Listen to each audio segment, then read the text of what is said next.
Welcome to the deep dive. Our mission today is, well, pretty simple. We're going to take what is probably the single most important document in UK medicine, the GMC's Good Medical Practice, and just make it usable. Exactly. We want to turn it into a high-yield, memorable map. So if you need to get your head around the standards, or maybe you're prepping for an assessment, this is for you. This is your shortcut. We're diving right into the core of it, looking at the guidance published back in August 2023 and the updates. And look, it's a huge document, over 100 paragraphs. Right. But we can absolutely distill it down into a framework that you can use straight away, especially, in those really high-stakes moments. Okay, let's jump straight in then with one of those moments, the kind of tension you see all the time. Imagine this. You strongly suspect a long-term colleague, someone you really rely on, is starting to cover up minor errors. You think it's because they're suffering from severe, just debilitating burnout. Right, so the errors are minor now, but the pattern is there. The pattern is definitely there, and it could absolutely compromise patient safety down the line. But you feel this huge loyalty to them. So what's the right move? Team support and compassion, or patient safety? And that absolute duty to report. And that tension it's the gray area we all live in, isn't it? Yeah. Pitting that sense of compassion against what you're mandated to do. Yeah. But if you boil the entire manual down to one absolute truth, it's this. To justify the trust placed in you, patient care and safety must always be your first concern. That one duty underpins everything across all 4 domains. So that's the North Star. But if the duty is to put patient safety first at all times, then why does the GMC even talk about supporting colleagues with compassion? Shouldn't we just, immediately report the burned out doctor and just move on? And that's where the professional judgment comes in. The GMC knows we work in systems, not in a vacuum. The immediate report isn't always the single best action, provided, and this is key, that the patient is safe right now. The guidance expects you to use your judgment. So first, you make sure they're safe. Then you use the proper channels, like seeking advice, that allow for support and, context. And that brings us to the actual language of the GMP. The language is so important. When we talk about fitness to practice, how does the GMC weigh these duties? I've heard there are 2 key phrases. You must and you should. Correct. And this is absolutely critical to understand. You must is an absolute duty. It's either legal or ethical. If the guidance says you must do something like protect patient safety, you are expected to meet that standard. Full stop. Or have a very, very good reason for not doing so. An exceptionally justifiable reason, exactly. Then you have you should. These are duties or principles that, well, they might be affected by things outside of your control, like how your hospital is resourced, or they might not even apply to your specific role. Can you give an example? Sure, you must be honest. That's absolute. But you should contribute to research or audit. Now, that might depend on your job or just how much time you have. So failing a should is less severe than failing a must. Much less severe, unless that failure somehow creates a risk for patients. Okay, so if I delay raising a serious safety concern, that's a breach of a you must duty to act promptly. And that could be a serious departure. Precisely. And in a fitness to practice context, they'll look at 3 things. First, how serious was it? Second, what was the context? Were there system failures at play? And third, and this is crucial, how did you respond? Did you show insight? Did you apologize? Did you try to fix it?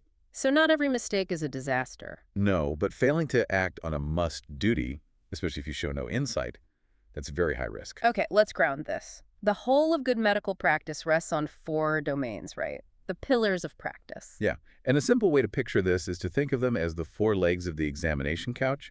The patient is resting on them, and they need to be stable. I like that. So what's leg number 1? Domain 1. Knowledge, skills, and development. This is all about competence, keeping your skills up to date. But the most high-yield point here, especially for dilemmas, is the duty to recognize and work within the limits of your competence. So the safest doctor isn't the one who knows everything. It's the one who knows what they don't know and isn't afraid to ask for help or reflect honestly on their practice. And that links right back to our burnt-out colleague. If fatigue is affecting their performance, they're technically working outside their limits. They are. Then you've got domain 2, patients, partnership, and communication. This is the heart of personalized care. Respecting dignity, autonomy, treating patients like individuals. Partnership is the key word there, isn't it? It is. It's about assessing their priorities and values alongside your own clinical judgment. This is where consent, capacity, and the duty of candor all live. The compassionate collaborative core. What's next? Domain 3, colleagues, culture, and safety. So this covers things like effective collaboration, treating colleagues with respect. The supportive environment. Right. But this domain also has the single most critical safety rule. You must act promptly if patient safety or dignity is, or even may be, seriously compromised. This is the home of raising concerns. And finally, the fourth leg of the couch. Domain 4, trust and professionalism. This is all about public confidence. Honesty, integrity, maintaining really strict professional boundaries, and never letting your personal interests, whether that's financial, moral, religious, affect your professional judgments. Okay, let's focus on domain 3 for a second. This is where the action is. When safety is on the line, what's the mandatory sequence? What's the 3-step framework? This is so important because it cuts through the ambiguity when you're feeling under pressure. Okay. Step 1, immediate patient care. If a patient's in immediate danger or isn't getting basic care right now, you must act to fix that immediately. That means getting someone there fast. Patient protection is always the first physical action. Okay, patient first. What's step 2? Step 2, system or resource risk. So if the danger is coming from, say, faulty equipment or a bad policy, not a person, you still protect the patient first. Get them out of harm's way. And then you must raise that concern through your workplace policy. So immediate fix, then systemic fix. You've got it. And step 3, colleague fitness risk. This is our burnout scenario. If you're concerned a colleague is unfit to practice, the guidance says you must ask for advice. Ask for advice, not immediately report. Exactly. Talk to a senior colleague, your defense body, or even the GMC. Only if you're still concerned after seeking advice and the risk to patients is still there, do you then have a duty to report it officially. That's a really critical sequence. Advice seeking is basically mandatory before you jump to reporting, unless the risk is just so immediate. Yeah. What if I follow that step? I seek advice from a senior and they tell me to just drop it. Maybe they're trying to protect the department. Where does my duty lie then? Your duty to the patient always trumps advice from a superior if that advice leaves the patient at risk. Your duty is non-delegable. You can't pass it off. So I have to escalate it further. You must. If you're still concerned, you go to the next level, a clinical lead, senior management, your defense body. Ignoring it because someone told you to is what we call the isolation trap. And it scores very, very poorly in assessments. That clarifies it perfectly. Okay, let's make this stick. We've got the couch analogy. How about a mnemonic for the core duties? Let's use the professional practice CODE. It's a simple way to remember the high-yield actions. Okay, CODE. What's C? C is for competence. Keep your skills up to date, and crucially, know your limits. Ask for help. Oh. O is for openness. That's your duty of candor. Being honest when things go wrong. D for dignity. Treat the patient as an individual. Respect their autonomy, their values. And E? E is for escalation. Act promptly. Raise concerns about systems or colleagues when safety is compromised. CODE, competence, openness, dignity, escalation. Brilliant. Okay, now for the really juicy bit. For anyone revising, the common scenario patterns, the things that always come up. Absolutely. There are 4 main patterns you'll see again and again, designed to test how you apply these standards. Okay, pattern 1. Pattern 1. Lack of competence. What's being tested is whether you know your limits. The best action is almost always to consult a senior colleague or refer the patient. And the trap. The trap is trying to handle it yourself because you feel pressured or don't want to look silly. Patient safety always trumps your convenience. Makes sense. Pattern 2. Patient refusing treatment. This is a test of respecting autonomy, domain 2. The best action is to recognize their right to refuse, assuming they have capacity, even if their choice seems illogical to you. Right. Even if it's for an illness they've sort of brought on themselves. Exactly. The trap is to override their decision or to be judgmental. You have to respect their choice. Okay, what's pattern 3? Duty of candor. So when a mistake has been made, this tests honesty. The best action is to be open and honest immediately. You have to apologize. And the GMC is clear, apologizing is not admitting legal liability. Explain what happened and then report it internally so the system can learn. And the last one, pattern 4. Professional boundaries, a huge one for trust, domain 4. The action here is absolute. You must not act in a sexual way towards patients or pursue an emotional relationship, and you also must not express personal beliefs, political, religious, whatever, in a way that exploits their vulnerability. The relationship has to be purely professional. Purely therapeutic, yes. That's a great breakdown. So what about the classic trap answers? The options in a scenario that look tempting but will always score poorly. Okay, there are 5 behaviors you just need to eliminate from your thinking straight away. Go on. First, the delay trap. Any option that says you wait, you defer, you monitor.